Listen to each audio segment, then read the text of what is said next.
Eh bien bonjour chers amis auditeurs de Radio Courtoisie et bienvenue dans ce livre-journal de géopolitique profonde. Une émission qui va être au pas de charge, c'est normal, on a un colonel dans le studio. Je salue dès à présent, pour ne pas oublier, de toute façon comment l'oublier, Virginie, à la technique, Nini Vlam, N2E Vlam. Et puis aussi Patrice, évidemment, fidèle au poste, Patrice, qui m'annonce d'ailleurs, c'est la première petite annonce de cette matinale d'une revue de presse qui va être écourtée à sa plus simple expression, que la semaine de la vaccination s'achève pour la France. Il y a des prix cassés cette semaine. Ah, je plaisante! Mais je ne dis rien, je n'ai pas le droit, la loi me l'interdit, paraît-il. On n'a pas le droit de faire en sorte que les personnes puissent ne pas accéder aux soins qui leur est conseillé. Donc je ne dis rien, je vous le dis, je le dis simplement. Non, plus sérieusement, ma chère Lara, le seul élément de la revue de presse du jour, Habemus Papam. Nous avons un pape. Non. Ben si, Donald Ier. Donald Ier Quelle sur, son réseau social. C'est insupportable. Qu'est-ce que vous voulez que je vous dise? Mais maintenant, vous voyez, on vit une drôle d'époque, hein, Nicolas. En fait, les clowns deviennent présidents et les présidents deviennent des clowns. Hein. Désolé. Hein. C'est une drôle d'époque. Et voilà, il disait je voulais être pape, il passe. Ils vendent peut-être aussi l'intelligence artificielle. Je trouve que je préfère voir Donald Trump en pape que les représentations triées sur le volet de Macron, déguisé en femme et autres, qu'il a mis sur son réseau, sur le réseau de l'Élysée. Hein. Je pense peut-être tout simplement veut-il vanter une IA américaine ou quelque chose de ce genre. Et dans ce cas-là, on le comprendrait très bien. Bon, bonjour Nicolas, bonjour chers auditeurs. Bonjour colonel. Bonjour. J'ai même oublié de... Voilà. Oui, non mais je suis là, je suis là. Le colonel Hogard, bonjour mon colonel, en effet. Bonjour, Charlie. Et nous allons vous avoir dans un second temps dans cette émission, une émission qui va être partagée, même si vous pouvez bien sûr intervenir dans la première partie, avec Sylvain Durin. Sylvain Durin, vous l'avez eu dans un libre journal de la Résistance française. Il y a cela quelques semaines, j'ose pas dire quelques mois, puisque c'est le calendrier lunaire qui est à respecter sur Radio Courtoisie. Donc on va dire il y a une douzaine de semaines à peu près, et il était d'ailleurs invité avec Benoît Girard, le petit-neveu du grand homme, du grand intellectuel, René Girard. Bonjour mon cher Sylvain, vous m'entendez ? Je vous entends très bien et vous-même. Eh bien écoutez, au mieux, c'est parfait. Je vois que la technique a fait impeccablement son travail. Tout va bien. Voilà. Je n'ai rien dit, hein, surtout. Qu'est-ce que j'ai envie de commencer très rapidement donc. En fait, l'émission Guerre et Paix. On va parler de la guerre et de la paix. Et puis on va parler avec René Girard, finalement, de la guerre lorsqu'elle monte aux extrêmes. C'est peut-être Clausewitz, achever Clausewitz. Et puis un certain pessimisme sur la fin de son existence, René Girard. Et puis des auteurs comme Dupuis qui vont poursuivre et prolonger sa pensée sur le catastrophisme éclairé, par exemple. On en parlera peut-être aussi avec Sylvain Durin.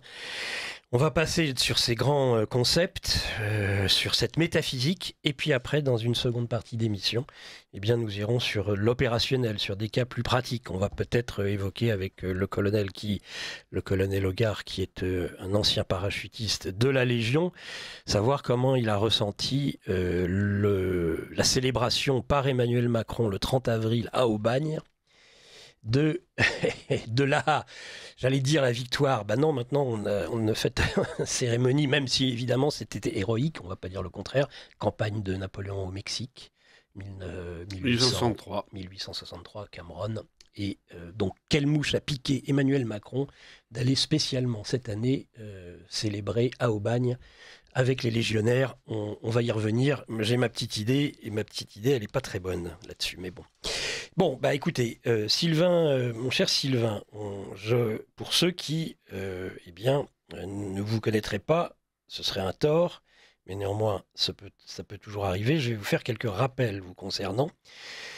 Vous êtes auteur, réalisateur, éditeur, aux éditions du Verbe Haut. Vous êtes l'éditeur d'ailleurs, c'est une maison d'édition que vous avez fondée. Vous êtes spécialisé dans les thématiques du patriarcat, du matriarcat, des systèmes familiaux, politiques et religieux. proposez dans votre livre publié en 2019, Ce sang qui nous lie, c'est le concept de matriarcat sacrificiel. Et vous êtes considéré par nombre de lecteurs et de spécialistes comme un continuateur, c'est très élogieux, des travaux de René Girard, et novateur dans le rapport justement avec le sacrifice, patriarcat, matriarcat. Vous considérez finalement que nous revenons aujourd'hui dans une période de sacrifice humain. Et vous allez nous expliquer pourquoi. Vous avez cofondé la radio Lorraine Engagée, la librairie Les Deux Cités, qui est située à Nancy, et évidemment, votre maître ouvrage, évidemment, c'est à ce moment-là, alors que j'en ai fait l'affiche pour Radio Courtoisie, que je ne vais pas la trouver, c'est habituel, c'est un classique, mais je vais quand même le trouver, voilà. Eh bien, c'est Sylvain Durin, René Girard, du désir à la violence, toujours aux éditions du Verbe Haut.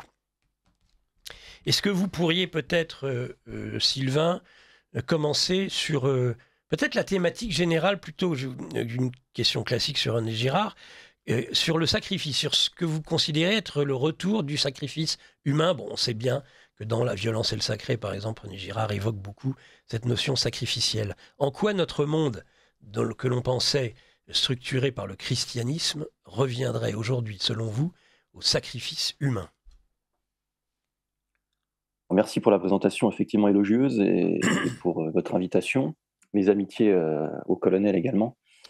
Là, il faut revenir à mon livre, donc sorti en 2000.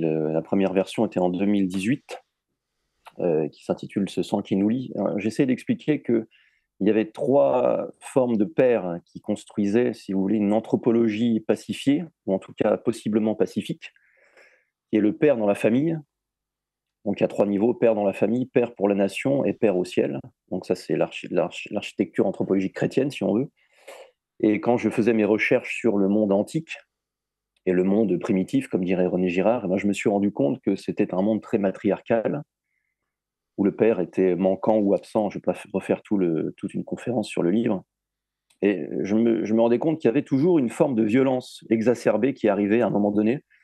Et ça me posait beaucoup de problèmes pour la rédaction du livre. Et je suis tombé par hasard ou providence, selon de là où vous êtes, sur La violence et le sacré de René Girard. Ouais.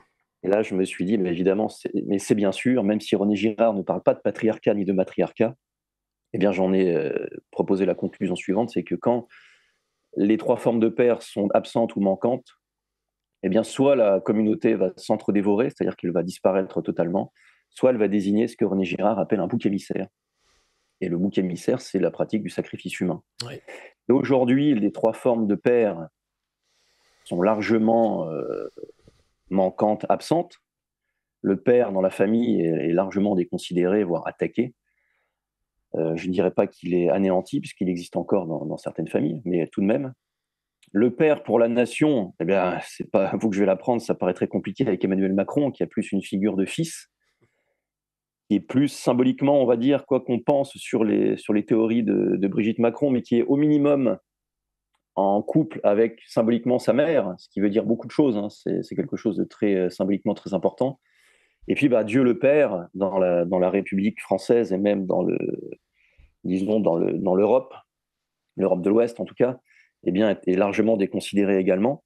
Et on se rend compte qu'il y a des formes de sacrifice humain qui reviennent. J'en citerai 2 ou 3 si vous voulez, pour faire très très court, très très simple. Le plus important, c'est l'avortement. Oui. L'avortement avec 10 millions d'avortés depuis la loi Veil. L'avortement a toujours existé, mais c'est la première fois dans l'histoire du monde qu'il est industrialisé. Oui. Et qu'il est financé par tout le monde. C'est-à-dire que dès que vous achetez quelque chose, vous payez des impôts, vous financez la pratique du sacrifice humain. Oui. Regardez ce qu'ont fait...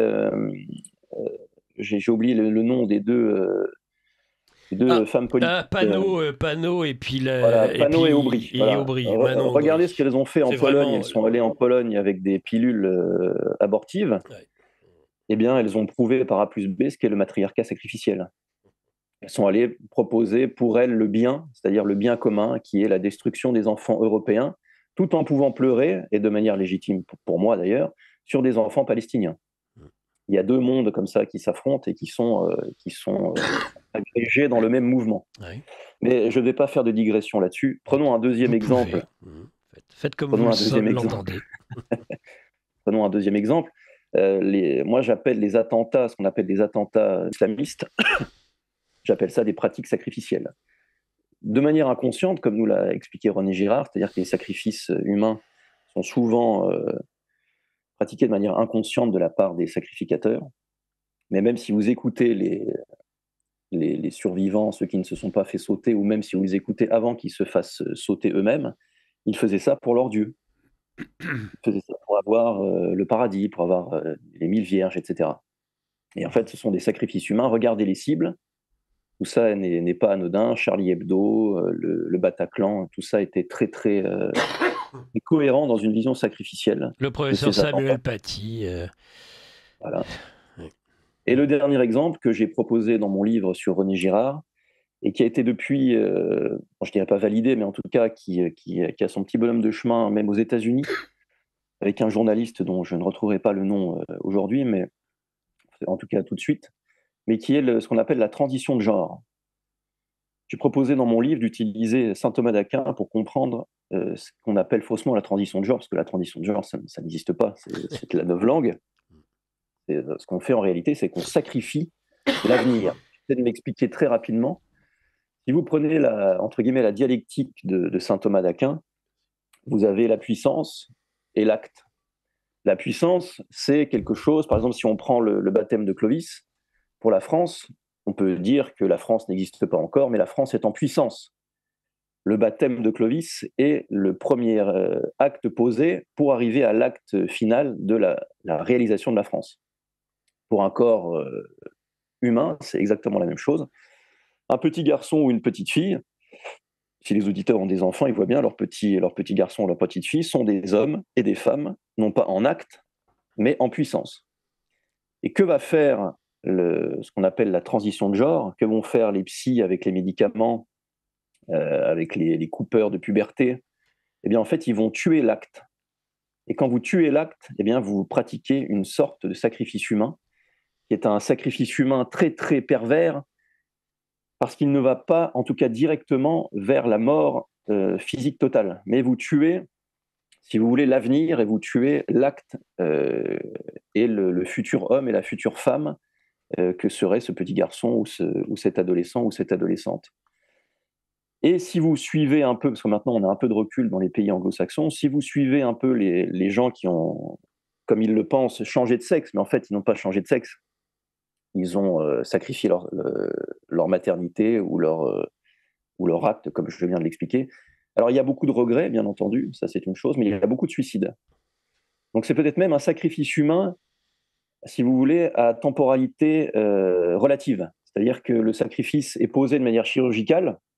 On va vous faire ablation de la poitrine, ablation de l'utérus. Mais vous allez toujours quand même continuer à exister, imparfaitement, puisque votre corps ne retrouvera jamais sa forme.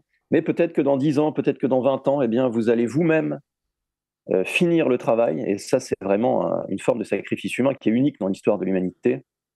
C'est que, bon, à l'époque, vous aviez un prêtre sacrificateur, vous étiez sacrifié, point, c'était terminé. On ne jouait pas, si vous voulez, avec la psyché de ce pauvre bouc émissaire. Et là, c'est le bouc émissaire lui-même qui va s'auto-sacrifier, qui va se suicider. Donc voilà, ce sont les trois formes de sacrifice humain qu'on pourrait voir aujourd'hui. Il y en a d'autres qui sont symboliques, qui sont plus psychologiques, qui sont, je dirais, moins violentes. Mais on est dans une époque où je trouve que ces pratiques sacrificielles se cachent. C'est-à-dire qu'on est dans une époque qui refuse l'affrontement direct. Et le sacrifice se cache derrière un drap, le drap du choix, le drap du consentement, le cache ou le voile, si vous voulez, c'est pas si grave, c'est sa liberté, il a bien le droit de. Et on se cache derrière le droit de, le droit à. Alors que le sacrifice, c'est peut-être encore plus, et on pourrait même parler de. Moi, j'ai pas peur de parler de ça, si vous voulez, dès 9h du matin, ça me gêne pas, mais de Satan, en fait. Satan se cache derrière le voile du droit, et derrière le voile de le pauvre petit, il est malheureux, aidons-le. Voilà, aidons-le avec les psys qui font le travail, les politiques qui font le travail aussi. Et ça rejoint ce que raconte Martin Pelletier, en fait, dans l'Empire arc-en-ciel. C'est-à-dire que c'est beau, l'arc-en-ciel, c'est magnifique, c'est très beau, il y a plein de couleurs, mais les différentes couleurs de l'arc-en-ciel ont un objectif, c'est la création d'un homme nouveau. Et pour cela, il faut sacrifier ce qu'il reste de l'anthropologie chrétienne, en fait. Parce que ce dont on vient de parler, c'est ce qu'il reste du droit naturel, de la morale de base, en fait, qui fait ce qu'on est, c'est-à-dire un sexe biologique, un homme, une femme, qui va avoir des enfants, fonder une famille. On est vraiment dans la base de l'histoire humaine. Et c'est ça maintenant qu'on peut attaquer, puisqu'on a détruit les pères dans les 3 niveaux. On a détruit par la Révolution française, par les guerres aussi, on en parlera tout à l'heure, bien évidemment, mais quand on parle de montée aux extrêmes, dans la grille de lecture qui est la mienne aujourd'hui, je pense que les guerres sont des pratiques de sacrifice humain. À un moment donné, je pense que ça n'est plus le cas aujourd'hui, hein, bien entendu, mais à un moment donné, au tout début peut-être de la guerre en Ukraine, vous aviez, je crois, 1000 morts par jour. 1000 morts par jour. Je ne sais pas si les auditeurs se rendent compte, 1000 morts par jour, ça veut dire que pendant plusieurs mois, votre force vive va disparaître. Les hommes en âge de pouvoir avoir des enfants, fonder des familles, vont disparaître. Les femmes vont se retrouver sans leur complémentarité, si vous voulez, sans leur protecteur non plus. Et si vous regardez la Première Guerre mondiale, eh bien, elle a tué dans l'œuf une jeunesse énorme, qui était une jeunesse laborieuse, qui était une jeunesse virile, qui était une jeunesse puissante, qui était une jeunesse catholique. Bien que la Révolution française ait fait son œuvre, mais elle était tout de même largement catholique et largement croyante. Alors, il y avait sans doute des exceptions dans les villes, mais c'était quand même une population très campagnarde, hein, dans le bon sens du terme. Moi, j'en viens, et on en vient tous quand on est français, hein, de la campagne. Donc, il n'y a aucun problème là-dessus. Et je pense qu'il y a une forme de sacrifice humain. En plus, Première Guerre mondiale, ça ressemble un peu, je trouve, au côté industrialisé, si vous voulez, de l'avortement. C'est-à-dire que c'était quelque chose de très industriel. Il fallait gagner 2 mètres, et pour gagner 2 mètres, eh bien, s'il fallait sacrifier 10 000 hommes, j'exagère peut-être un peu sur les 10 000 hommes, le colonel on va vous poser des questions. Il a cette même logique, en fait, le sang doit couler, parce que quand le sang coule, le sang sacralise le régime en place. Voilà, je vais finir là-dessus sur ce que j'explique, c'est que quand le sang de nos paysans coule sur la terre de France, qui est la terre républicaine, eh bien, ça sacralise la République. Et après, on peut dire, regardez, le peuple est mort pour la République. Et de la même manière, aujourd'hui, le sang coule pour nos enfants qui ne sont pas encore nés. Eh bien, quelque part, ça sacralise à nouveau une espèce de nouveau cycle de chaos de la République avançante. Voilà. J'ai plusieurs éléments par rapport, et je passerai aussi la parole au colonel Hogarth sur l'aspect proprement militaire. D'abord, un auditeur, on va essayer de rester un peu léger, même si ça va reboucler très vite avec ce que vous avez dit, Sylvain Durin. Bonjour à tous, pour poursuivre sur la ligne Abemous Papam, sachez qu'il existe un site ABO Papam qui vous permet de choisir, grâce à un questionnaire de 22 articles, le pape qui correspond à votre sensibilité. Beaucoup de pierres en lice. Pietro Parolin, Peter Erdo, Peter Turkson. Parmi les candidats, Petrus Romanus serait-il le prochain, si on considère que le précédent, élu du vivant de son prédécesseur, était un antipape?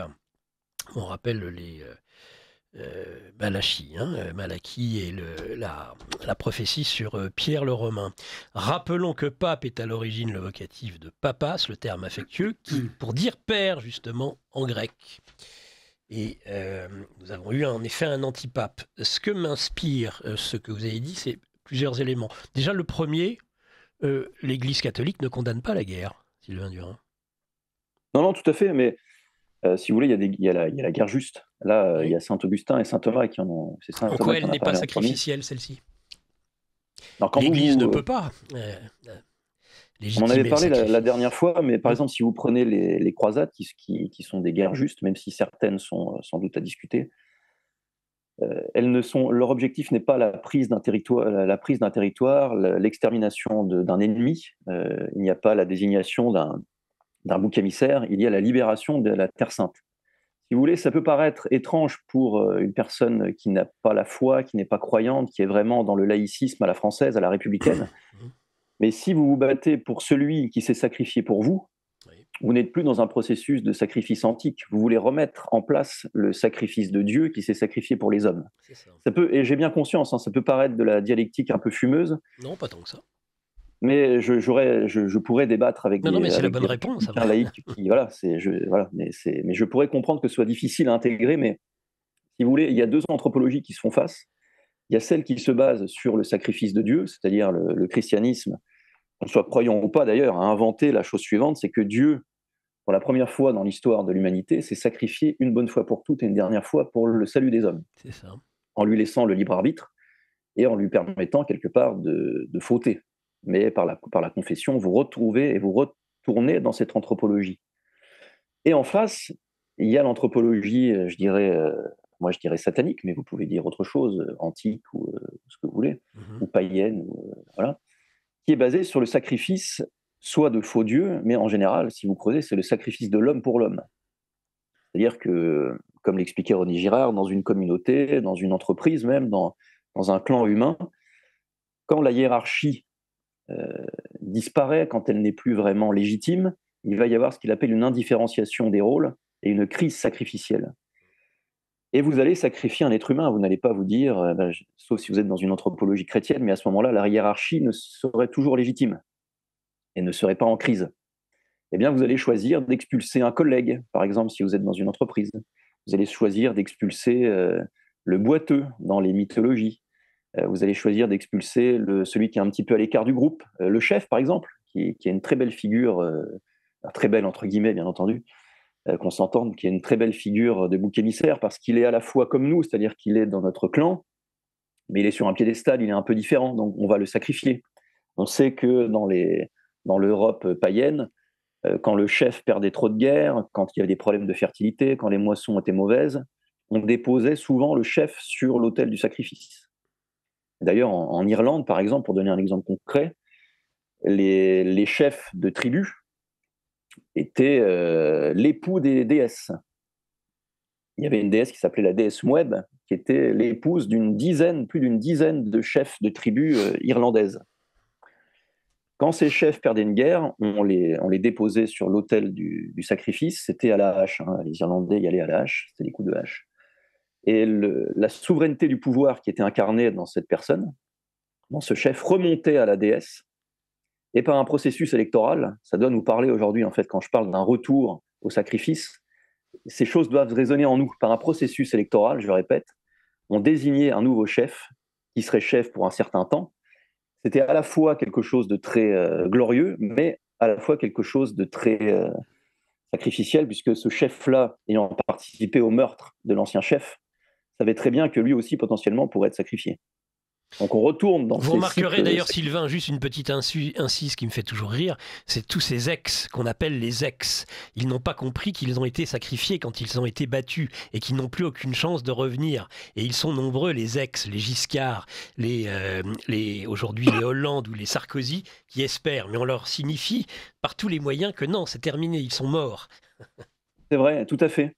Et bon, alors on les recycle quand même pour qu'ils touchent un petit chèque à la fin du mois, on les met au conseil de je ne sais quoi, ça, il n'y a pas de problème, la République sait faire, ils ont un chauffeur et tout ça. Mais effectivement, c'est ce que j'expliquais aussi dans Ce sang qui nous lie, c'est que le processus démocratique, j'avais essayé à l'époque d'avoir un débat avec Étienne Chouard, mais qui n'a jamais vraiment voulu aller au bout de la question. Peut-être sur le tirage au sort, mais sinon... Exactement, bah oui, mais... le processus démocratique et le processus de tirage au sort, si on va jusqu'au bout, c'est un processus sacrificiel. Mais totalement, c'est le plus sacrificiel de tous. À la place de planter des coups de poignard dans le dos de votre ex-futur roi ou ex-futur empereur ou que sais-je. Regardez Jonas. Mais en fait, vous mettez dans l'urne, vous êtes caché, vous êtes dans une urne, vous êtes caché des autres, et vous mettez symboliquement votre petit bulletin, qui est en fait un coup de poignard, encore une fois, à temporalité différente. Regardez, à chaque élection, que le président soit bon ou mauvais, dès que le président est élu, enfin dès que le candidat devient président, il est tout de suite responsable de tout. Parfois à juste titre, mais parfois on exagère, parce que, encore une fois, comme on l'a dit au départ, Dieu nous a donné le libre arbitre, on est capable de changer les choses. Ça, c'est très difficile à comprendre, mais on est capable de changer les choses, mais peut-être pas dans un processus électoral qui est vicié par sa nature même, son essence même, qui est une essence sacrificielle. Si vous voulez, je peux donner un autre exemple. Alors allez-y, et après je vais passer là. Moi j'ai encore 2 questions à vous poser, oui, mais alors, le développement sera long. Non, vous pouvez si vous voulez, mais avant même que je pose ces questions, on va demander, puisqu'on était sur la guerre, aussi son point de vue et son analyse au colonel Hogar. Terminez, si vous le voulez bien, votre second exemple, ensuite le colonel Hogar. Alors c'était le même exemple démocratique, mais je vais faire très vite regarder les campagnes électorales. C'est du girardisme pur sucre. C'est-à-dire, Girard nous explique, je vous le refais très courte, crise de la hiérarchie, indifférenciation des rôles, donc désignation d'un bouc émissaire. Indifférenciation des rôles, ça veut dire que chaque individu est indifférencié à l'autre. Il n'y a plus de hiérarchie.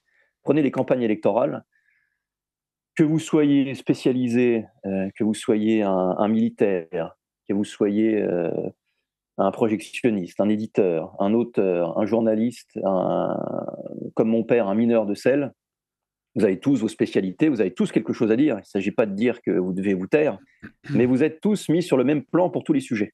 Donc il y a une indifférenciation absolument gigantesque pendant les campagnes électorales. Tout le monde peut donner son avis. Ça, c'est terrible. Quand on donne son avis, c'est quelque chose qui peut mener au sacrifice.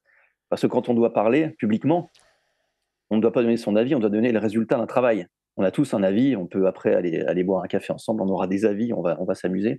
Mais quand il est porté au niveau d'une désignation d'un monarque ou d'un roi ou d'un président, eh bien, ça peut mener à des choses terribles. Et on voit que désignation bouc émissaire dans les tribus antiques et désignation bouc émissaire dans la République par le président, c'est exactement le même processus.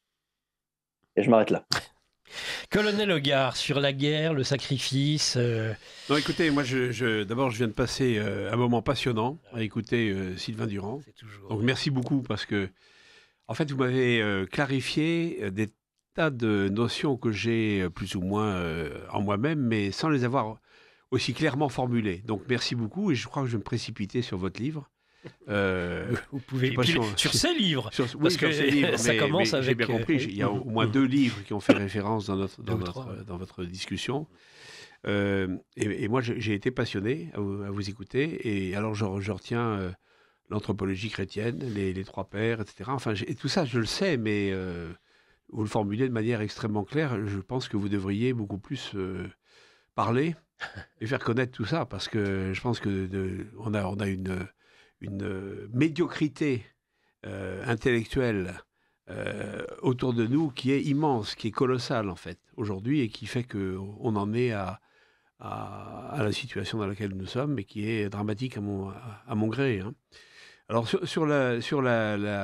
évidemment votre analyse sacrificielle des guerres, je la comprends parfaitement. D'ailleurs, c'est la raison pour laquelle moi je suis les 2 pieds sur les freins, opposés à cette espèce de volonté suicidaire.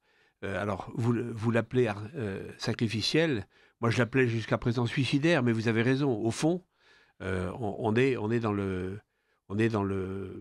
sacrificiel, en fait, de cette guerre que l'on veut absolument pousser en avant sur ce continent européen qui a déjà souffert, comme vous l'avez rappelé il y a plus d'1 siècle maintenant, de cette Première Guerre mondiale qui a été une tragédie, parce qu'elle a détruit le monde que nous aimions finalement. Elle a détruit le monde catholique, laborieux, paysan, universitaire aussi, puisque les grandes figures intellectuelles ont disparu au cours de cette guerre, et je ne vais pas les citer, mais et donc on voit bien et nous en avons subi le choc, parce que finalement ce qui a suivi l'histoire du XXe siècle est profondément marqué par cette Première Guerre mondiale qui a été un désastre dans tous les sens.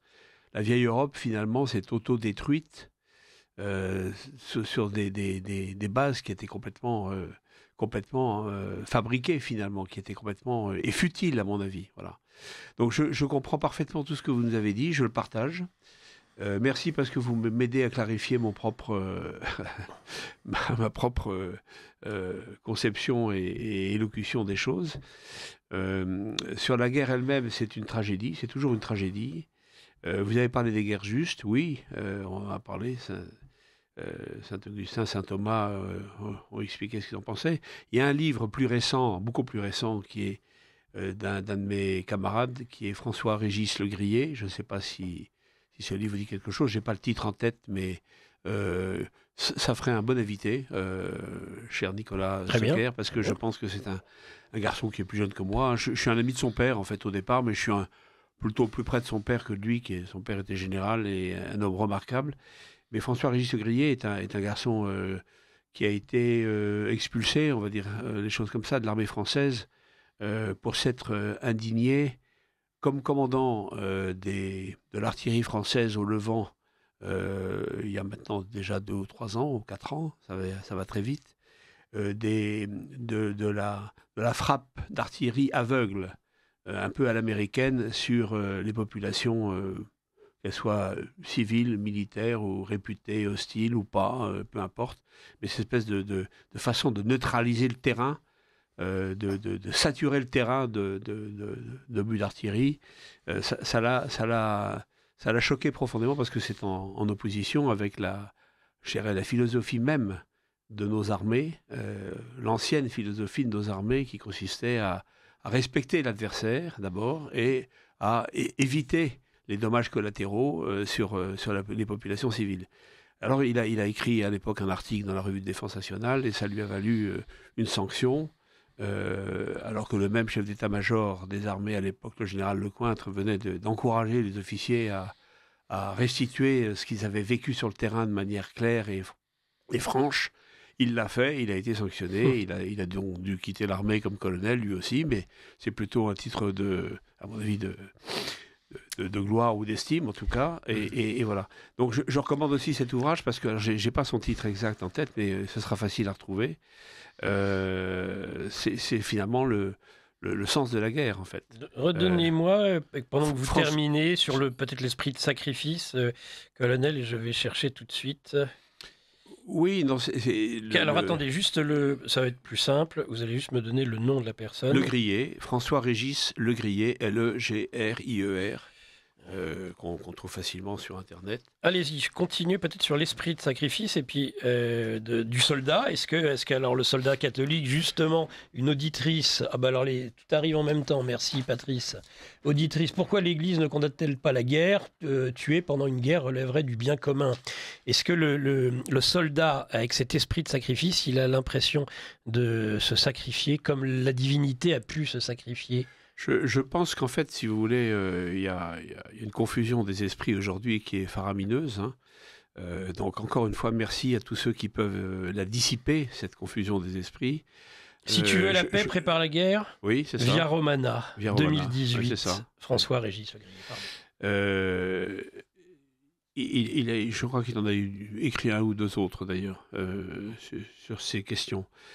L'esprit de sacrifice, pour moi, si vous voulez, un soldat, quand on rentre dans l'armée, quand on se prépare d'une manière ou d'une autre à endosser l'uniforme, et je crois que je parle à un Lorrain de l'autre côté de mon écran, qui comprendra, moi aussi je suis Lorrain et d'une famille lorraine. Mais on est trois, même si moi je suis plus tyrolien et autrichien, mais en tout cas Nicolas, vous imaginez bien que c'est la Lorraine. Dites donc, la Lorraine est bien représentée. Là. La Lorraine est bien représentée, mais c'est normal parce que c'est quand même, c'est pas rien la Lorraine, c'est un morceau constitutif de notre histoire et qui a tant souffert, en principe précisément des guerres d'ailleurs. Hein.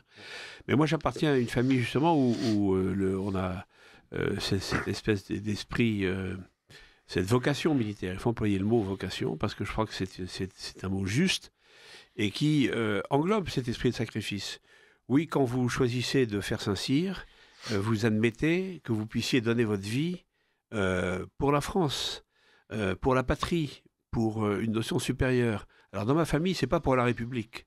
Ça n'a jamais été pour la République, que l'on considère même comme antinomique ou contraire aux notions de patrie fondamentale. Donc, mais vous admettez cet esprit de sacrifice, oui, donner sa vie pour son idéal, pour sa patrie, pour sa religion, pour son roi. C'est plus facile pour les orthodoxes. Oui. Par rapport aux catholiques, parce que c'est le lien avec la patrie, vous savez bien, c'est le côté monocéphale, patriote, oui. Patrie, le lien entre la patrie et le patriarcat. En plus, patriarcat de Moscou, par exemple. Vous avez raison. De Russie. On peut citer la Russie. Là où l'Église catholique est plus universelle. Oui, on peut citer, bien sûr, mais on peut aussi regretter, si vous voulez, le paradoxe, c'est pourquoi est-ce que cette Première Guerre mondiale a vu s'affronter les vieilles nations catholiques européenne et chrétienne, parce que il faut englober évidemment l'empire des tsars à l'époque, etc. Mais pourquoi finalement nous sommes-nous autodétruits? Alors il y a cette notion sacrificielle qu'évoquait Sylvain Durand tout à l'heure, mais voilà, donc moi je pense que le soldat ou le patriote a un libre arbitre face aux ordres qu'il reçoit. Il doit passer ça à la lumière de ses convictions profondes. Donc moi je sais que ça m'a amené à quitter l'armée à un moment donné, mais parce que j'estimais que nous trompions de cause, nous nous trompions donc d'ennemis, comme je le crois aujourd'hui, quand nous désignons à la vindicte populaire la Russie comme étant un ennemi existentiel. Je suis désolé, mais l'ennemi existentiel n'est pas là. Donc je pense on dévoie les consciences, on dévoie les intelligences, et le vrai combat aujourd'hui, à mon sens, c'est de remettre les choses à plat, de redire les choses telles qu'elles sont, et c'est pour ça que je suis ravi d'être là ce matin, parce que je ne pensais pas avoir une rencontre aussi intéressante et riche pour moi. Voilà. Oui, mais ça va, et ce n'est pas fini. Peut-être, Sylvain, alors soit vous voulez réagir, soit je vais passer à ma série de questions. Allez, réagissez alors déjà, peut-être. À ce que j'aimerais d'abord vous remercier pour vos messages, ça me touche particulièrement. Si nous pouvons nous rencontrer ensuite, ce sera avec plaisir, si nous pouvons échanger hors antenne. Avec plaisir, oui. En vous écoutant, j'ai pensé à Sainte Jeanne d'Arc, tout de suite. Oui. C'est-à-dire que s'il y a une guerre juste et une guerre qui peut nous servir de modèle, c'est bien la guerre de Sainte Jeanne d'Arc. Oui. Si vous regardez la manière dont elle s'est déroulée, et surtout la manière dont les guerriers, dont les militaires se sont comportés, alors évidemment, ils ont tué, hein, c'est pas du tout la question. Sainte Jeanne d'Arc n'a jamais tué directement, elle-même. Oui. Mais elle obligeait ses guerriers et les militaires à se confesser après chaque bataille et à prier avant chaque bataille. Oui. Ça, je pense que c'est quelque chose de très important, évidemment, qui n'est plus, j'imagine, dans l'armée française aujourd'hui. Mais si demain, il devait y avoir une sorte de renouveau militaire au niveau vraiment global, je pense que ça ne pourra pas passer sans le retour de ce lien entre le fait de l'armée, de faire la guerre, et pourquoi on fait cette guerre. Et si on se pose vraiment la question finale, c'est forcément une raison religieuse. Vous avez raison. Alors, effectivement, je pense que Sainte Jeanne d'Arc nous a peut-être même donné des modes d'emploi, que je ne sais pas si ça a été déjà utilisé par l'armée française, mais il y avait sans doute un mode d'emploi de comment faire une bonne guerre, c'est-à-dire prier avant la guerre, se confesser après, parce que c'est une guerre juste, certes, mais l'homme tue, donc l'homme peut se sentir évidemment très mal après avoir tué, même si c'est pour le bien commun, donc il doit se faire confesser ensuite. Donc ça, c'est quelque chose, à mon avis, de très important qui dépasse un peu mon champ de compétences. Mais j'ai pensé à ça. Non, mais je vous remercie là aussi de mettre ça en valeur, parce que c'est très important. Si vous regardez, par exemple, dans cette guerre en Ukraine, j'ai vu ces vidéos de prêtres orthodoxes dont parlait Nicolas Secret à l'instant, asperger d'eau bénite les combattants avant l'assaut, un genou dans la neige, se signant, alors de la droite vers la gauche, peu importe, mais et se confiant à Dieu finalement, confiant sa vie, mais son combat, c'est bien plus important que sa vie en fait, à Dieu, et son comportement au combat, parce que le respect que l'on doit à un adversaire, qu'on peut être amené à tuer, comme vous l'avez rappelé, c'est quand même quelque chose de fondamental. Donc oui, je souscris complètement. Vous voyez, je n'avais pas formalisé ça non plus, donc encore merci. Parce que décidément, ce matin, c'est un vrai stage de formation pour moi. Mais oui, vous avez raison. La prière avant, la confession après, le rôle joué par les aumôniers militaires est très important, fondamental. Moi, je l'ai vécu d'une autre manière en opération, mais on a besoin d'élever l'âme, on a besoin de se tourner vers Dieu, finalement, de se tourner vers le premier de nos pères. Mais encore faut-il que ce soit une démarche volontaire et partagée. Moi, je me souviens d'avoir eu au Rwanda un chef que j'estimais énormément, le général Lafourcade. J'ai compris plus tard, parce qu'il était extrêmement discret, quelle était l'importance et la force de la prière pour lui, dans le cadre de la mission extrêmement difficile qui nous était confiée. Alors moi, je partageais ça de mon propre côté, avec l'aumônier de mon groupement, le père Calca, que je salue si jamais il nous écoute, du fin fond de son Ariège aujourd'hui, et qui était pour moi un appui extraordinaire, parce que on transcendait le quotidien parfois médiocre, terrible, ingrat, bouleversant que nous rencontrions.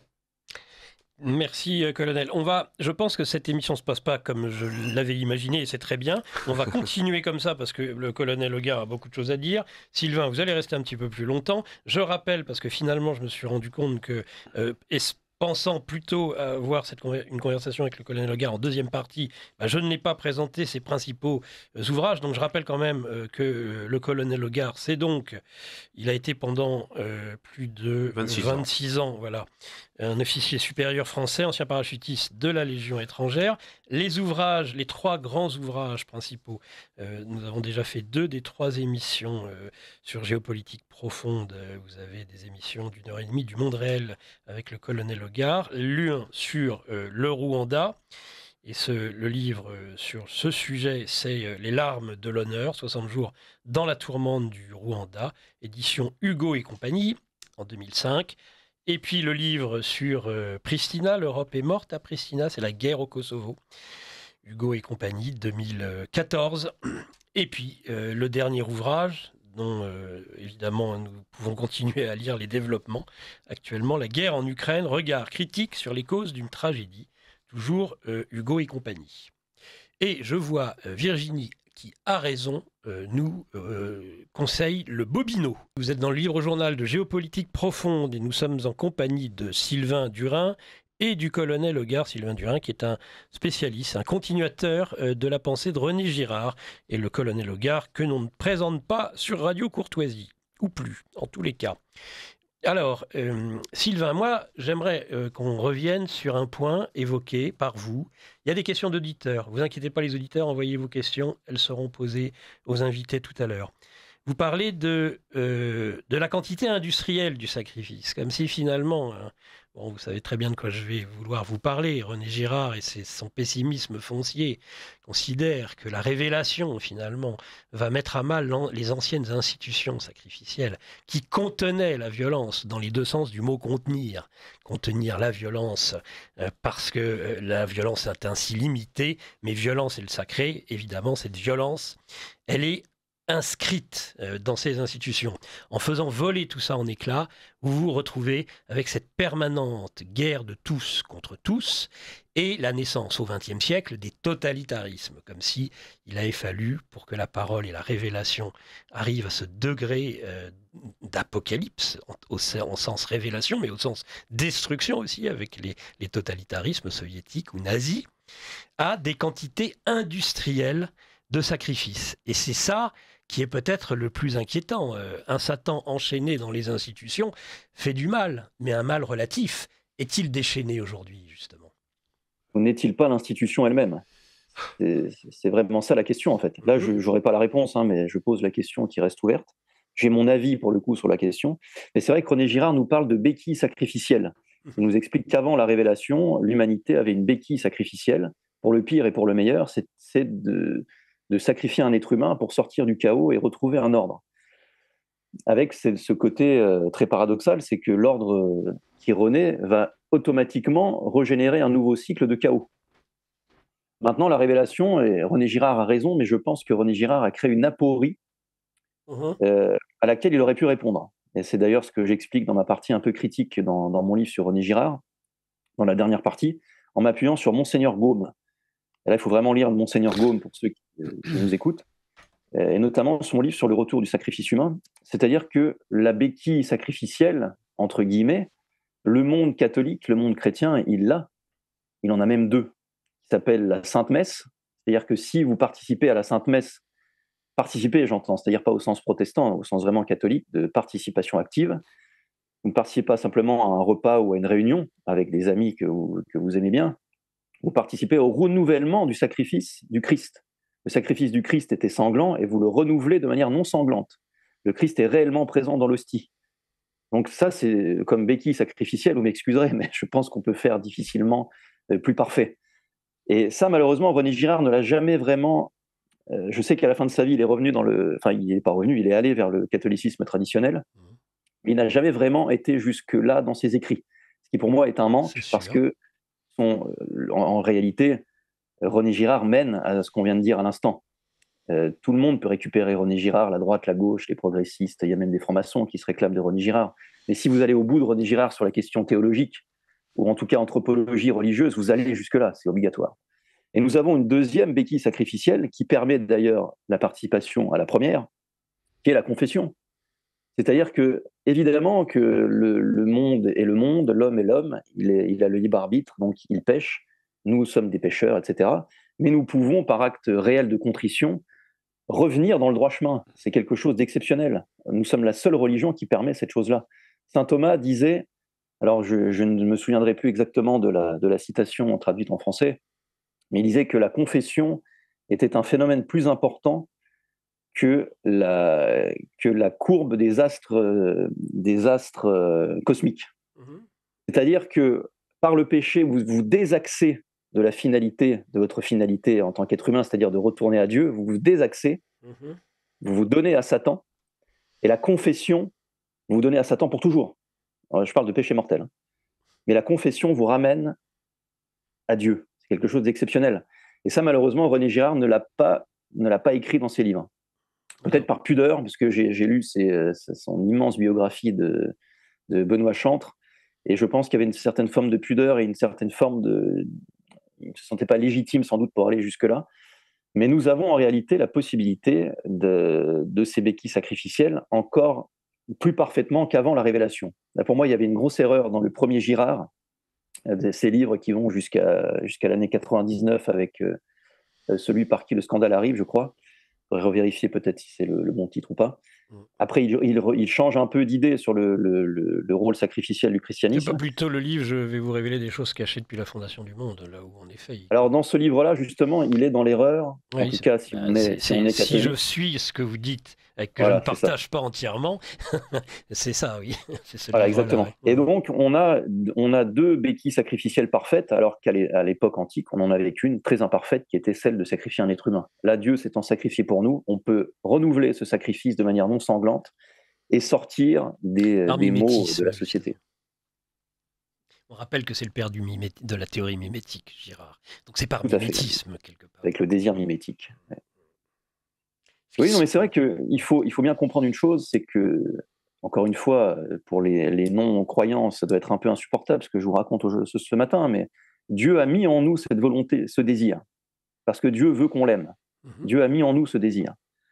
Seulement, quand vous êtes dans une société qui n'a plus ces repères, cette anthropologie et cette architecture qui permet de désirer ce qui est bon, c'est-à-dire désirer le Christ, eh bien, vous pouvez désirer tout et n'importe quoi. Et là, le désir mimétique peut devenir très, très problématique. Je ne vais pas vous refaire tout le désir mimétique de Girard, mais ça peut mener, encore une fois, à la rivalité mimétique. Vous allez désirer la même chose que votre ami, la même chose, ou la même femme, d'ailleurs, ou le même métier que celui qui est proche de vous. Alors que aimer son prochain, dans le catholicisme, c'est aimer le Christ. Ensemble, on s'aime en Christ. Il y a un triangle dans l'autre sens, tandis que dans le désir mimétique non chrétien, il y a un désir mimétique dans le sens sujet 1, sujet 2, c'est-à-dire, imaginons moi et un ami, qui allons désirer l'objet, donc le triangle part de nous deux, si vous voulez, tandis que dans le catholicisme, le triangle part du Christ, part de la pointe du triangle, et va permettre le lien avec les deux autres personnes. Voilà, c'est ça la grande différence. Et là, pour moi, René Girard avait tort, jusqu'en tout cas à la fin de sa vie, quand il parlait de cette absence de béquille sacrificielle. Peut-être, c'est possible. Et en tout cas, c'est passionnant et brillant ce que vous expliquez là. Après, vous avez quand même le dernier René Girard, achevé Clausewitz, et il est toujours pessimiste, et il pense et il craint la montée aux extrêmes. Et c'est là tout ce qui est, avec Dupuy entre autres, les théories de la dissuasion nucléaire, du risque nucléaire, comme montée aux extrêmes, mon colonel. Est-ce que vous voulez aussi participer à ces aspects du sujet ? Écoutez, je pense que encore une fois, je suis plus à l'aise sur un terrain très militaire, très militaire, opérationnel. Mais c'est passionnant. Hein, c'est passionnant. Mais sur l'aspect nucléaire, sur la dissuasion et le risque et le risque éventuellement, parce que ça c'est vraiment l'actualité de la guerre actuellement avec la Russie. On a un président qui tous les jours parle de dissuasion dans ses discours. Alors je pense qu'il n'y comprend rien, à mon avis, à la dissuasion nucléaire. En tout cas, celle que De Gaulle et Gallois et Leibnizer et tous ces gens-là avaient voulu bâtir comme système de protection finalement des intérêts français vitaux. Je pense qu'il n'y comprend rien. Quand il parle de la partager, par exemple, ou de l'étendre à quelque chose d'absolument abscon, qui est entre guillemets l'Europe telle qu'il la voit, c'est-à-dire une Europe fédérale, totalement déchristianisée d'ailleurs, pour rejoindre un peu ce que vient de dire notre Sylvain Durin, oui. Notre ami Sylvain Durin, mais je pense qu'il est complètement à côté de la plaque. La dissuasion nucléaire, c'est quelque chose qui a été fait sur mesure pour la France, pour les intérêts français, et qui ne peut pas se partager. Elle n'est plus crédible, ni techniquement, ni philosophiquement, si je puis dire, à partir du moment où on veut la partager. Voilà. Qu'est-ce que vous pensez de l'ambiguïté stratégique? L'ambiguïté stratégique, ça lui permet de masquer en fait sa propre médiocrité, je dirais, parce que c'est ce qui est terrible dans tout ça, c'est que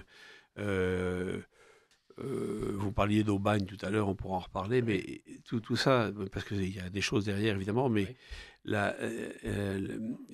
c'est un homme qui n'a absolument aucune structure, qui n'a aucune conviction profonde, qui n'a aucune colonne vertébrale, si je puis dire. Et donc, il est confronté à un besoin faramineux d'être et de paraître qui l'amène à avoir des positions totalement incohérentes les unes après les autres.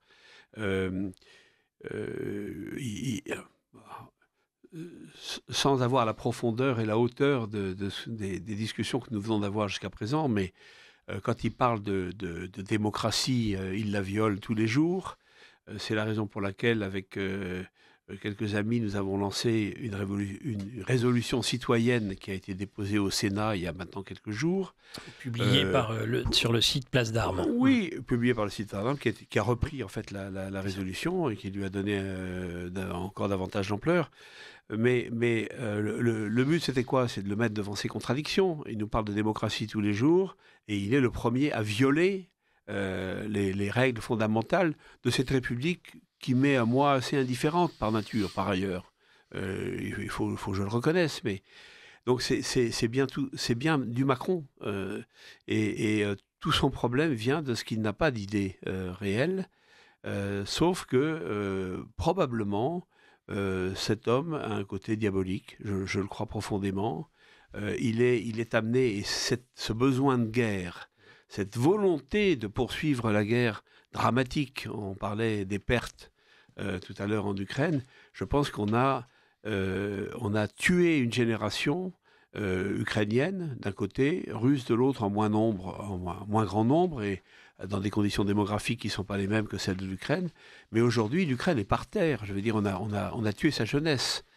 Où on a blessé sa jeunesse à vie. Je veux dire, les ravages post-traumatiques, les ravages physiques parmi les centaines de milliers de blessés sont considérables. Donc oui, cet homme jouit de cette... il en jouit, on dirait que c'est presque physique, de cette volonté d'aller toujours plus loin dans cette espèce d'épouvantable... sacrifice, oui, parce que le mot met dans le très mauvais sens du terme, parce qu'il s'agit pour moi de la déviation la plus abjecte du patriotisme. Il n'y a pas de patriotisme. Quand j'entends parler de patrie, il y a 15 jours ou 3 semaines ou un mois maintenant, pour ses objectifs à lui, oui. Alors qu'il la hait, la patrie.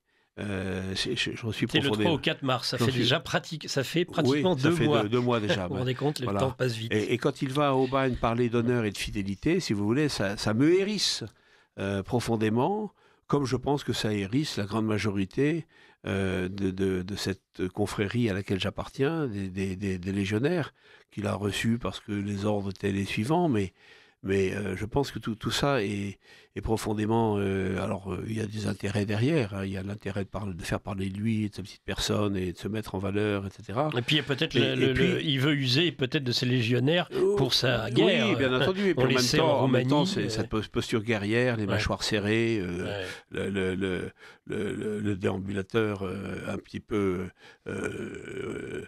martial et guerrier qu'il se donne comme posture, qui est ridicule.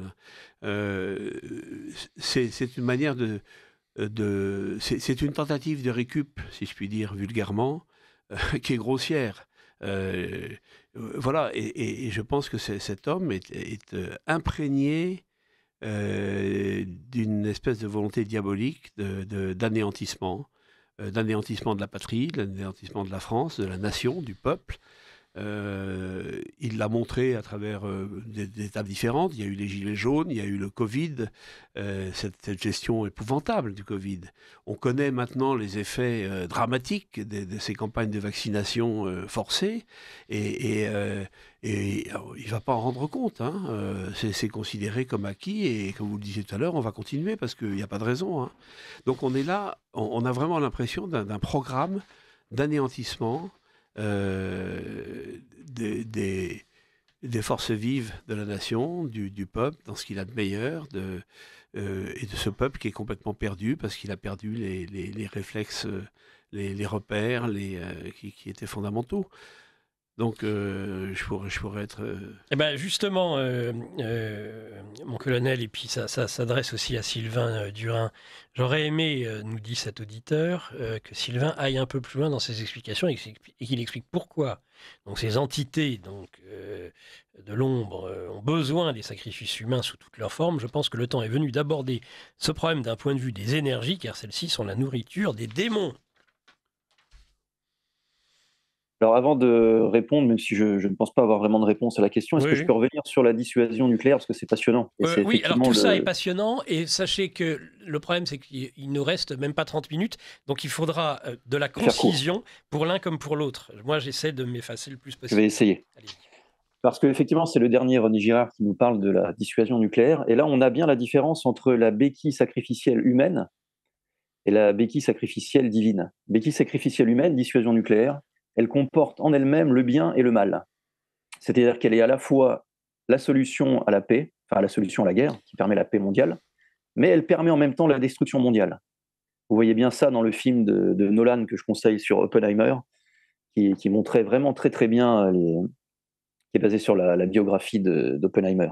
Tandis que la béquille sacrificielle divine, qui est le Christ, et le renouvellement du sacrifice dont on a parlé, vous savez que votre raisonnement, juste je vous arrête, c'est exactement le raisonnement que vous connaissez peut-être du philosophe Soloviev.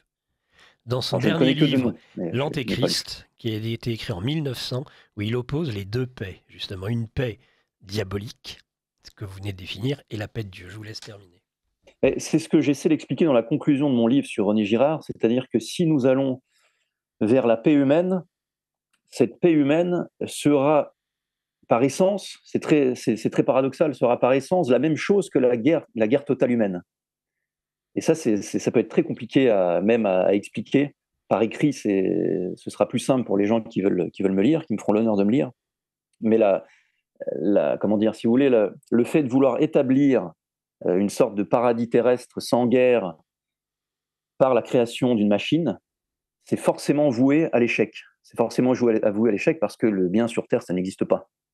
Le Christ a bien dit que le paradis était dans un autre monde. C'est un autre monde, un monde supérieur. Il va falloir qu'on se gère entre nous. Et on peut se gérer entre nous par la véritable béquille sacrificielle, qui est lui-même, qui est le Christ. Alors je ne dis pas que la dissuasion nucléaire n'a pas fonctionné. Et il ne s'agit pas pour moi de dire tout est mal, tout est mauvais. Ce n'est pas le problème.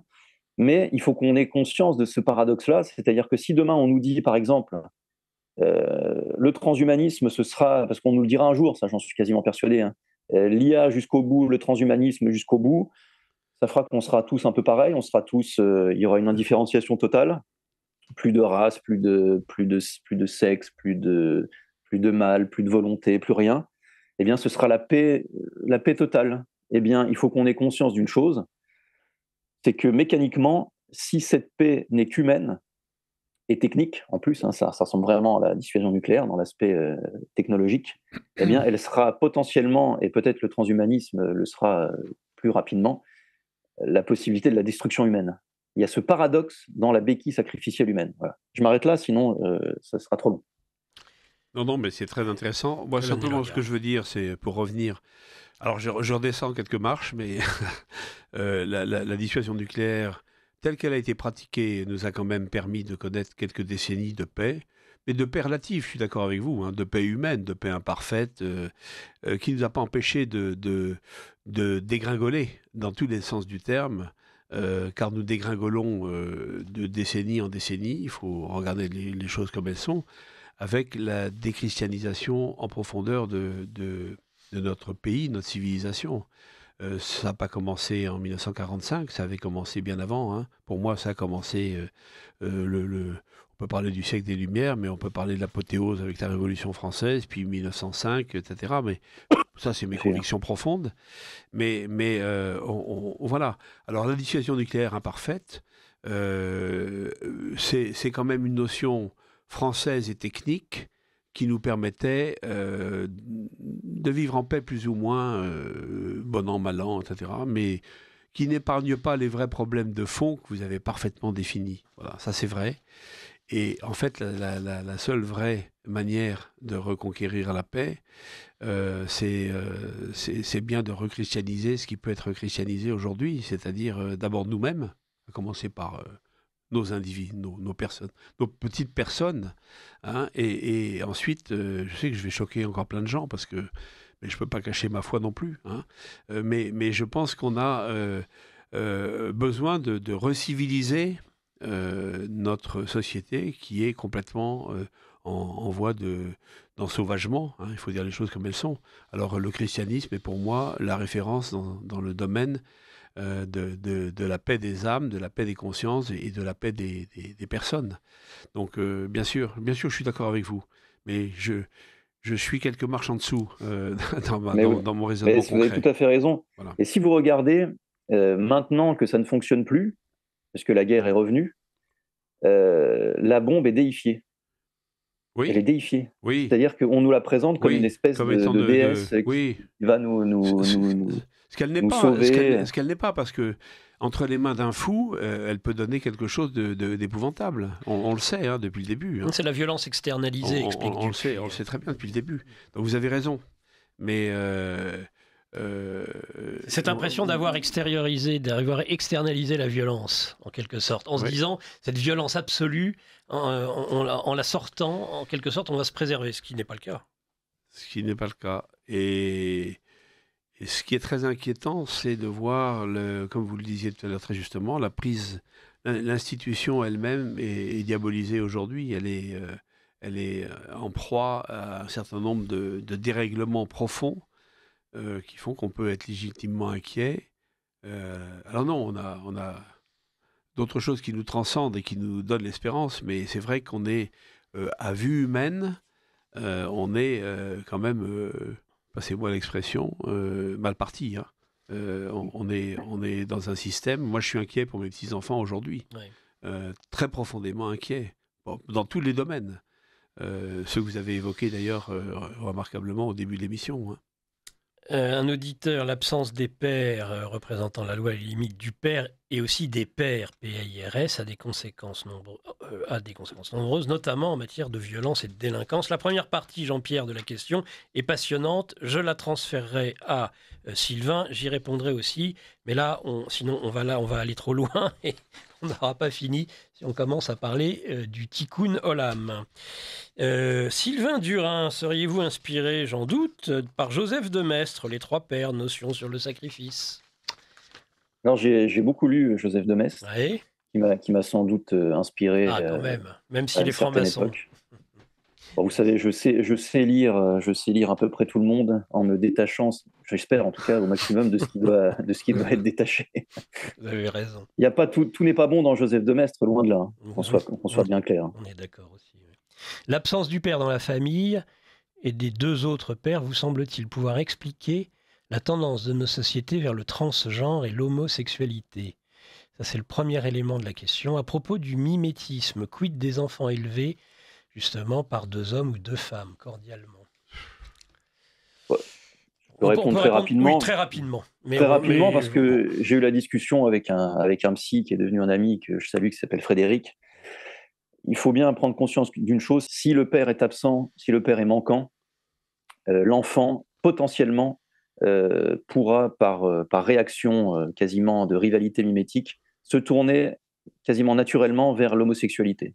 Alors, les enfants élevés par 2 pères, entre guillemets, ou 2 mères, je pense que c'est pire, en réalité, puisque, voilà, je vais m'arrêter là, pour pas être méchant, mais c'est pire. Voilà. Un enfant, quand il a un père, c'est parce que la mère, malheureusement, est décédée, ou quand il n'a pas de père, c'est parce que le père est décédé. C'est triste, mais c'est ça la réalité de la vie. Vous ne pouvez pas changer de père ou changer de mère, ça n'existe pas. Vous vivez dans un mensonge. Et c'est le drame, c'est pour les enfants. C'est ça qui est terrible. Nous sommes bien d'accord, totalement d'accord. Participer avec les beaux propos intelligents de vos invités va être difficile pour tenter une place parmi vous. En un mot commençant, le but serait, d'après cette auditrice, à dessein de tuer notre catholicité. Ils y parviennent en sacrifiant les hommes, les fœtus, le genre, la santé. Et surtout en faisant les lois que j'appelle sacrificielles, puisqu'elles nous empêchent de répondre, rétorquer ou se révolter. De déconstruction en déconstruction, ils déconstruisent la civilisation et détruisent de génération en génération nos traditions. La République s'est dévoilée dans sa constitution, c'est-à-dire ce qui la constitue. Il y a le droit indéfectible à l'avortement. Il a toujours été là, ce droit, mais il n'était pas inscrit. Maintenant, il se dévoile de plus en plus avec les Jeux Olympiques, la cérémonie, etc. Mais maintenant, c'est dans la Constitution. Moi, évidemment, je suis contre, mais il y a un côté positif. Le diable porte pierre, c'est qu'au moins, c'est dévoilé. Il y a un processus de dévoilement actuellement, c'est-à-dire qu'à un moment donné, on ne peut plus faire comme si... voilà, plus de complexe. Exactement. Oui. Exactement. Merci Nicolas Lara et vos invités. Je bois vos propos. Très, très, très belle émission. Alors là, notre Denis me sermonne: le catholicisme est universel, les orthodoxes se battent plus logiquement pour leur pays, point d'interrogation, certes, mais c'est oublier la subsidiarité, la vraie, définie comme par hasard par les papes. Mon village avant la France avant l'Europe, l'Europe avant le monde. Merci. Merci Denis. Il nous reste le temps d'échanger. Peut-être j'aimerais revenir, et après j'aurai une dernière question pour vous, Sylvain, dire un peu plus justement sur cette actualité, sur cette crainte, mon colonel, que ça dérape, que ça se termine mal, cette histoire, qu'à force d'aller asticoter un ours aux dents nucléaires, ça pourrait mal finir tout ça en Europe. Écoutez, moi je pense qu'il y a chez nos dirigeants ouest-européens, chez cette femme diabolique qui est von der Leyen, ou chez cet homme déstructuré qui est Macron, et sur d'autres dirigeants européens, on peut parler de Starmer en Grande-Bretagne, il y a des événements qui se produisent, hein, la signature d'un accord bilatéral entre la Pologne et la France. Il y a eu cette aide absolument déraisonnable et suicidaire à l'Ukraine, pour continuer cette guerre jusqu'au dernier Ukrainien. Je pense qu'il y a des réalités quand même concrètes qui s'imposent. Je pense que fondamentalement, je pense et j'espère, mais je pense vraiment que cette guerre n'a jamais été aussi près de se terminer, faute de combattants. Alors on peut parler de robotisation, de drones, d'IA, etc., etc. Je sais que nos grands stratèges y pensent beaucoup, y travaillent beaucoup, mais je pense qu'il faut des hommes pour faire une guerre. Et malheureusement, je pense que, tragiquement, je pense que la partie ukrainienne est au bout de cette capacité aujourd'hui, pour des raisons purement humaines, démographiques, fondamentales. Donc cette guerre, et que c'était prévisible, et c'est là que je suis révolté, parce que ça fait maintenant plus de 3 ans, et qu'on savait comment ça allait se passer. La Russie est un pays immense, avec des réserves immenses, avec une population beaucoup plus nombreuses, certes aussi soumises à des contraintes démographiques réelles, mais et puis qui a su trouver des alliés, hein, parfois de manière choquante pour les esprits occidentaux, mais voilà. Donc cette guerre, elle est perdue côté ukrainien, et on s'accroche en Europe de l'Ouest à cette idée complètement folle qu'elle ne l'est pas. Or, elle l'est. Donc, et nous n'avons pas les moyens, nous, en particulier en Europe de l'Ouest. L'OTAN n'a pas les moyens, la France n'a pas les moyens, la Grande-Bretagne n'a pas les moyens d'aligner plus que quelques dizaines de milliers de combattants si demain on voulait rentrer dans ce conflit de manière... voilà. Alors, on essaye de peser par la communication et encore la communication. Ouais. Et donc, on est dans une espèce de monde virtuel où on agit par image, par déclaration, par caméra de télévision braquée sur ce jeune président qui, le torse bombé, les muscles bandés et les mâchoires crispées, passe en revue tout seul, ce qui est un scandale en soi, les unités de la Légion étrangère. À Pourquoi un scandale en soi, tout seul? Parce que ça n'existe pas. C'est un cérémonial inventé pour lui, qui n'a aucune... quand une autorité passe ses troupes en revue, il la passe accompagnée du chef de cette unité. Oui. Là, on a relégué ce pauvre général Yutchenko, commandant de la Légion étrangère, dans une tribune, et Macron passe en revue tout seul, au son de la marche consulaire, excusez du peu, les troupes en vue. On voit bien la paranoïa de cet homme, l'espèce de la mégalomanie dans laquelle cet homme évolue, et oui, qui peut l'amener à des décisions graves, mais à mon avis... Sacrifier son propre peuple. Ben peut-être. Alors on est en plein dans le cœur de cette émission d'aujourd'hui, mais parce que ça échappe à tout rationnel, à tout raisonnement rationnel, ça échappe à toute objectivité d'examen de la situation. Moi, je suis sidéré de penser que les chefs militaires que je connais un peu laissent faire. Oui. Et pour le moment, aucun d'entre eux n'a déposé son képi, et pourtant ça mériterait sacrément de le faire. Voilà. Donc on a eu dans le passé un Pierre de Villiers, que je salue, pour finalement avoir fait ce que personne d'autre n'avait fait. Il y avait eu très longtemps le général Delaunay, hein, pour d'autres raisons, mais voilà, aujourd'hui il est temps d'avoir le courage.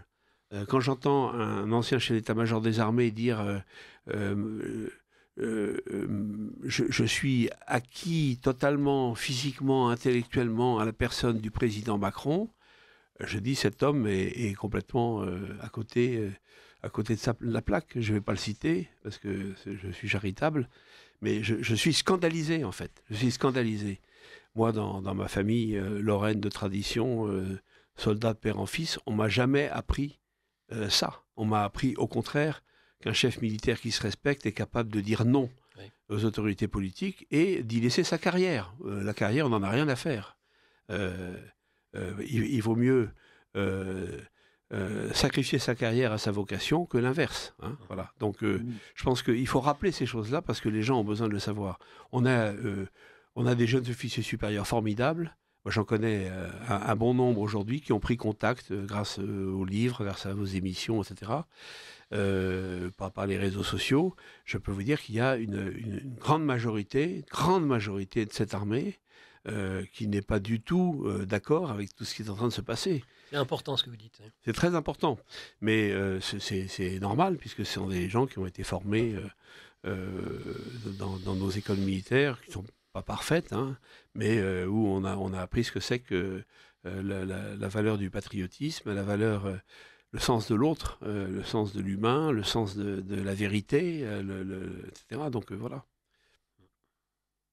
Sylvain, vous voulez réagir? Non, j'écoute avec grand intérêt. Je me suis rendu compte en fait que des sacrifices positifs, il y en avait de nombreux, dont celui que vous venez d'énoncer, c'est-à-dire sacrifier sa carrière. Pas sacrifier sa vocation, mais sacrifier sa carrière. Voilà, oui. Ça, c'est pour sauver sa vocation. Positif. Exactement. Non, sinon, j'ai pas de réaction particulière. C'est au-delà de. Là, je ne peux qu'écouter avec grand intérêt. Bah, écoutez, c'est réciproque. Hein. Alors cette auditrice souhaitait que le colonel Hogar aborde plus en détail le sujet de la guerre en Ukraine, mais nous réinviterons, tout comme nous réinviterons aussi Sylvain Durin, nous réinviterons le colonel Hogar, bien évidemment. Mais si vous voulez dire quelques mots encore sur cette guerre en Moi, j'ai Ukraine... beaucoup parlé, hein. Je peux laisser le colonel finir l'émission. Non, Moi, j'ai beaucoup mais parlé, hein. encore une fois, je pense que c'était très important de vous écouter, et pour moi personnellement, très égoïstement, hein. Mais non, cette guerre en Ukraine, je vais vous dire, je pense qu'elle arrive au bout pour des raisons parfaitement objectives. Alors, sauf si nous cherchons par tous les moyens à envenimer la chose, et si nous voulons à tout prix nous lancer dans une aventure qui sera sans lendemain, mais qui rejoint complètement votre idée, cher Sylvain Durin, qui est cette volonté diabolique de sacrifier des populations. C'est l'éternel reproche qu'on faisait, non sans raison, à Bill Gates ou à Soros ou autres, de vouloir diminuer de manière drastique la population mondiale pour des raisons d'équilibre, je ne sais pas quoi, de capacité, etc. Nous substituons à Dieu, en fait, finalement, hein. C'est ça c'est le programme diabolique de toujours, hein, finalement. Donc il y a un risque, bien entendu, toujours un risque. Je pense qu'en même temps, ce pouvoir moribond use des peurs qu'il fait naître dans la population pour mieux la contrôler, pour mieux la... Regardez comme on nous a soumis à l'époque du Covid, avec des Ausweis pour aller à l'épicerie du coin, ou les quasi-obligations de se faire vacciner, quels que soient les risques colossaux que l'on découvre maintenant de manière absolument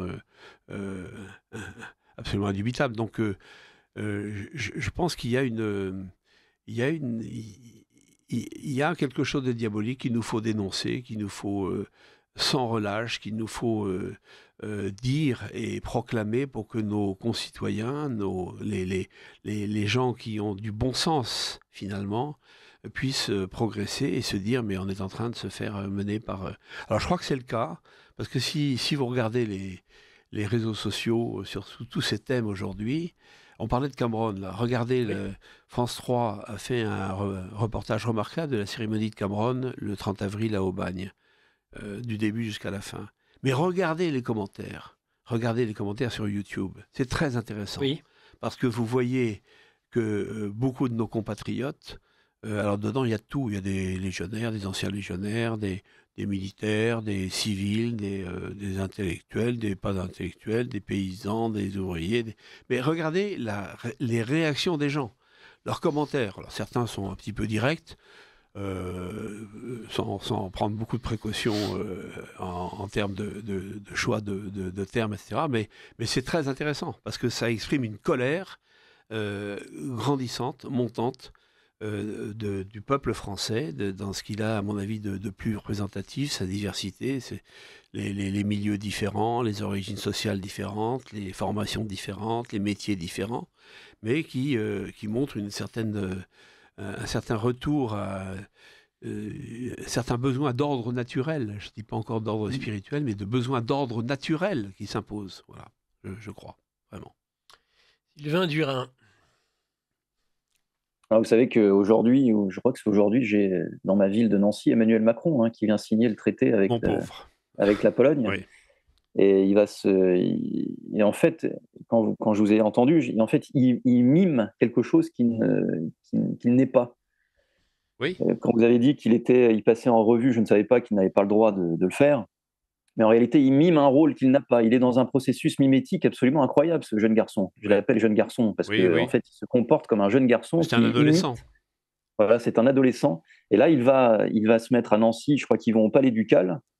Donc, il va se mettre dans la peau peut-être de l'époque d'un Habsbourg-Lorraine pour recréer le grand champ européen entre la Lorraine de l'époque indépendante et puis la Pologne. Donc, il est ça m'a fait penser à ça quand je vous ai entendu.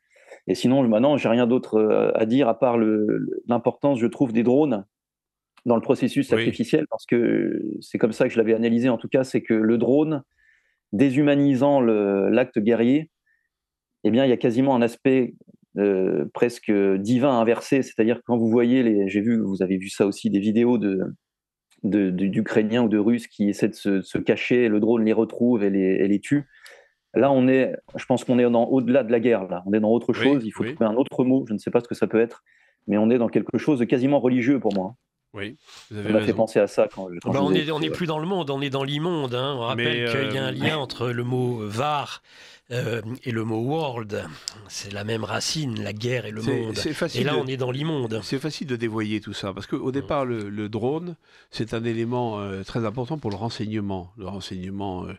je ne sais pas si vous vous souvenez de l'embuscade d'Ouzbin en Afghanistan il y a maintenant pas mal d'années, où une section du 8e régiment parachutiste d'infanterie de marine a été décimée parce qu'elle a abordé un col sans moyen de reconnaissance. Il y aurait eu un drone, ça aurait sauvé la vie à une trentaine de soldats français qui étaient des bons en plus, qui étaient j'allais dire des types bien, voilà, des vrais soldats de France qui donnaient le meilleur d'eux-mêmes. Mais on en a fait une machine diabolique, bien sûr, le drone. C'est le moyen de porter la mort de manière absolument imparable, sans parade possible, sans capacité de le drone n'ira pas se confesser. Hein. Ah non, bien sûr. Le drone n'ira pas prier. Mais le droniste, oui. Si on lui laisse le temps, parce qu'il paraît que... Oui, vous savez, je pense que quand vous voyez les gamins immatures qui sont derrière tout ça, derrière ces machines de mort, il y a quelque chose de terriblement pervers et jouissif dans tout ça, pour des êtres humains qui sont rapidement dévoyés. Hein. Donc c'est sérieux tout ça, évidemment, je partage complètement cette intervention. Bonjour, une auditrice. Bonjour à tous. Merci de nous permettre d'écouter un homme de grande intelligence et de lucidité. Ils sont deux.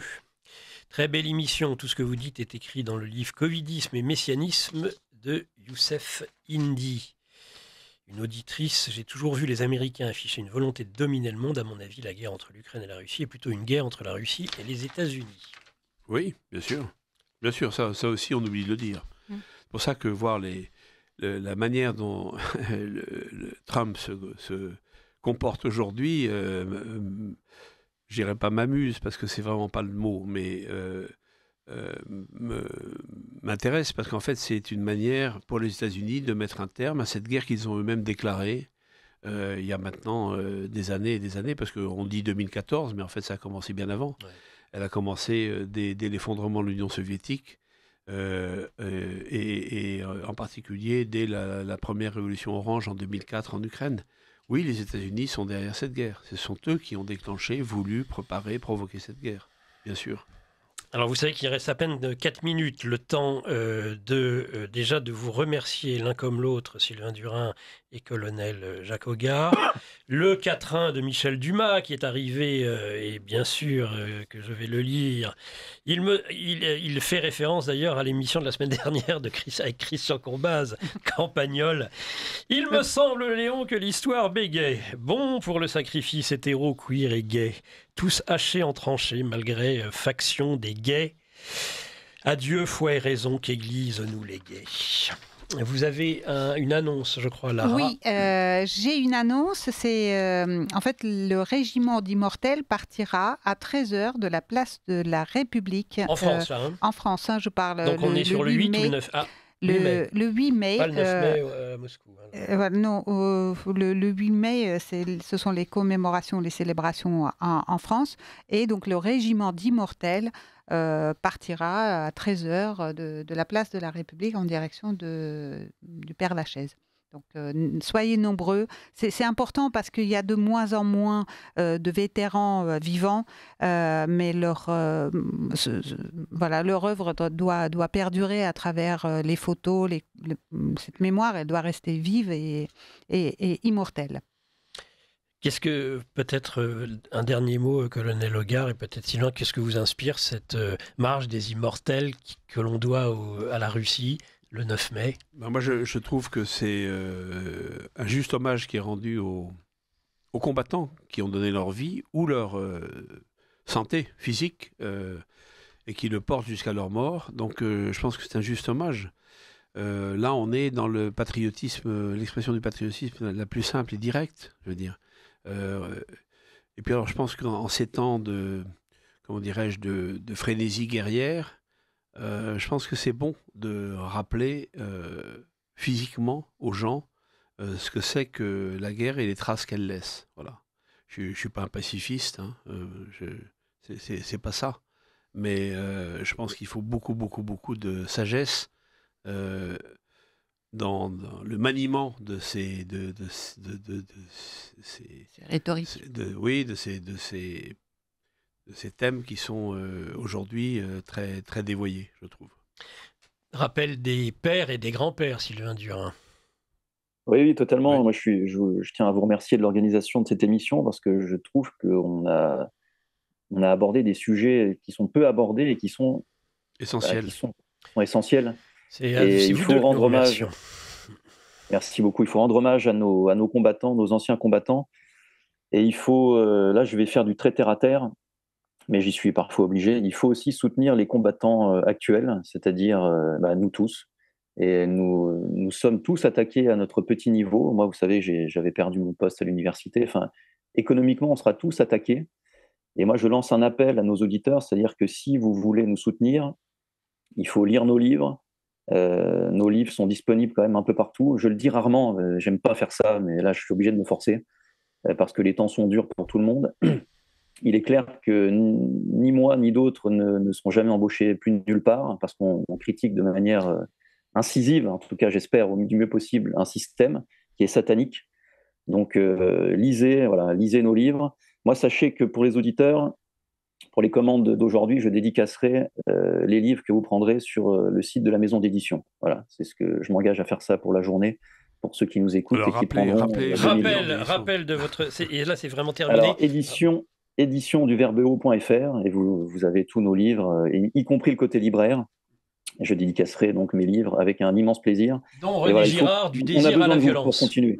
Alors, on a besoin de vous pour continuer à travailler. Les livres, évidemment, du colonel Hogar, ça va être terminé. Nous allons passer à l'émission de Mike Borowski, le livre journal des controverses, que nous saluons bien évidemment. Je terminerai par une méditation du Golgotha et qui dit combien le retrait divin, le retrait du Père est aussi une épreuve pour tous. Eloi, lama sabachthani, c'est aussi Abba, Abba, papa, pourquoi m'as-tu abandonné? C'est le cri de détresse et de désespoir du Christ aussi. Et ça donnera lieu à une autre émission, Sylvain, un jour. Avec grand plaisir. Au revoir. C'est le psaume 22 avant tout. À bientôt. Merci. Merci. On met un pognon de dingue dans des minima sociaux, les gens ils sont quand même pauvres. Le patrimoine que vous avez accumulé toute votre vie ne servira bientôt plus à rien. L'euro numérique arrive dans moins de 5 ans. Et avec lui, toutes les futures mesures liberticides. L'impossibilité d'épargner, de consommer librement. Si vous ne voulez pas ce futur pour vous et votre famille, Géopolitique Profonde a développé une solution pour vous. La lettre confidentielle. Cliquez sur le premier lien en description pour la découvrir. Ne laissez pas vos élites vous enfermer dans le communisme 2.0.